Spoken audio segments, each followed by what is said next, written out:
you, Mr. Toastmaster of the day, fellow Toastmasters and guests. This gentleman here is a picture of Dr. Martin Luther King, one of the greatest Americans of all time, and actually one of the greatest people of the whole world because of his influence. Tonight I want to say a few words about my reflections of Dr. King, because Dr. King and I are almost contemporaries. I must say that when I grew up in an integrated church, and there was no difference between white and black. It was only me, when I got a paper route when I was about 12 years old, that I went into another neighborhood, delivered papers, and they started calling me names and almost throwing stones at me. And I said, I wonder why, and they threw out the N-word. And that's when I became aware of discrimination and prejudice. Dr. King's coming along in 1950s was just a shining light. And I said, this man is a leader of our people and all people to go down and try to stop discrimination. I said, I have to meet this man. The first time I had a chance to meet him was in Chicago. I was born and raised in Chicago. There's a place called Orchestra Hall downtown. And it was a place frequented by speakers who were well known. And our little church group went to hear Dr. King. And he spoke as eloquently as you have heard him speak before. All of us were inspired. I did not have a chance to shake his hand, but I wanted to shake his hand. Then he spoke on the south side of Chicago. I said, well, maybe since the crowds did not be that large, I'll have a chance to just shake his hand. This might be a little irrelevant, but there is a passage in the Bible where this lady wanted to come up to Jesus because she was ill, and all she wanted to do was to touch his garment. And quite frankly, all I wanted to do was shake Dr. King's hand so I can get this feeling. So I went to this big Baptist church on the south side, and he was coming out, and all these people were around him, and I wanted to shake his hand. But it was just too late. There's just too many people. I missed shaking his hand at that time. But he so inspired me, like he was doing every place. Now, the third time, though, in reflecting about Dr. King, it was in 1963. And I was in the March on Washington. For those of you who were not there, and most of you were not there, it was totally fascinating. We had what's called the Freedom Train rise from Chicago. Actually, people came from all over, trains from all over. Boats, airplanes, but we took a train. And in the train, we started singing the songs. We got there in D.C., and we were among the many crowds, all kinds of people. And it was so good to be around people who were enthusiastic about Dr. King. And by the way, at that time, people wore suits to occasions. Folks don't wear suits that much these days, but people wore suits, and I had on my tie. But there are all kinds of people in all kinds of dress. Black, white, yellow. It was just fantastic. It was a beautiful day. It was like a heavenly day. And I said, this man can move the masses. And we were all inspired, especially when he gave his I Have a Dream speech. Oh, tears ran down our eyes. It was a great event.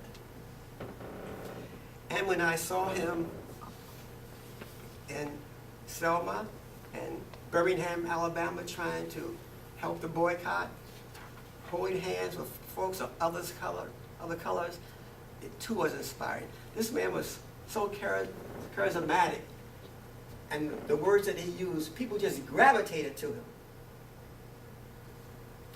And then he passed. And then he was killed. And when he was killed, there's no doubt that a lot of energy ran out of the civil rights movement. But he was a man who emancipated not only his people and other people around him, he also helped emancipate the world. Because when he was living and after he died, people around the world had civil rights movements. They sang some of our own songs, and we sung in the civil rights movement. And they marched, and he marched in peace. The man was a man of the world, a mover of the world. So I ask myself, how much are we emancipated today? And quite frankly, a lot of the young people, if they have not went to black schools or know about history, they don't really know much about Dr. King at all.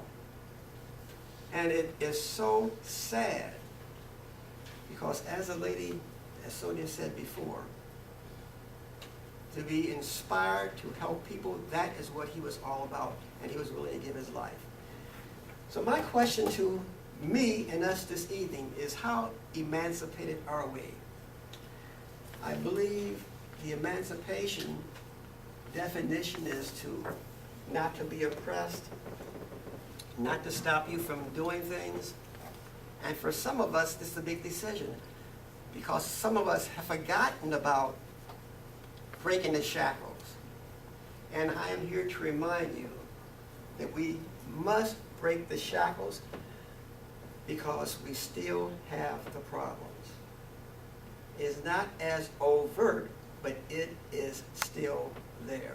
There is this glass ceiling in many avenues in society. And if we do not help break it, it will not be broken. I've always been an integrationist, because I have felt that when people are integrated, they get to know each other and barriers fall. Now, there's no doubt that in some cases that happens, but in other cases it does not happen. And you almost have to be a super knowledgeable person to sometimes go up the ladder. And believe me, if that's what you have to be, a super knowledgeable person, that is what you have to be. So what I'm encouraging you to do is to do your best in education, do your best in reading, your best in knowledge, find out about everything, so you can be one of those who might break the barrier. If we look at our prisons, it's just terrible. And why are they terrible? Because the court system has not changed that much. We have to be there to help change the court system in our own way. We can do it politically, we can become lawyers, but we have to keep up the fight. We have to make sure that emancipation continues. All of us are in this fight. And one of the greatest things is that when you are in this fight, as Sonia says, it really helps not only people, but it helps yourself. You feel good about fighting, because you know your fight is a just fight. It's a fight that helps people. It's a fight that helps the world. It helps us all.